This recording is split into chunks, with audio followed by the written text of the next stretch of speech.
के तपाईँले अन्तिमपल्ट कसैको मनदेखि प्रशंसा गर्नुभएको छ?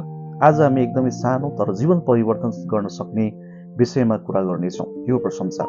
कसैको समय, काम र योगदानप्रति कदर गर्नु एकदमै राम्रो सोच हो। तर अहिलेको समयमा मानिसहरू अरूको गल्तीलाई कोट्याउन जुटिरहेको अवस्था छ। तर प्रशंसा गर्नु, कसैको कामको कदर गर्नु एकदमै ठुलो सोच हो।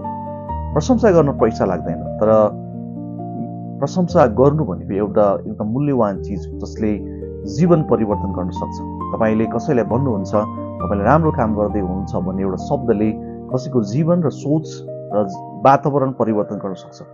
एउटा सकारात्मक वातावरण हुनको निम्ति र विश्वासिलो वातावरण बन्नको निम्ति र प्रेरणामूलक जीवन जिउनको निम्ति प्रशंसा एकदमै आवश्यक हुन्छ। त्यसकारणले गर्दा आज हामी साथीभाइ बीच आफ्नो परिवारमा एउटा मनदेखि नै प्रशंसा गर्ने बानी बसाल्न आवश्यक हुन्छ, जसले गर्दा हाम्रो सम्बन्धहरू बलियो हुन्छ, जसले गर्दा हामीलाई राम्रो वातावरणमा रहन मद्दत गर्दछ।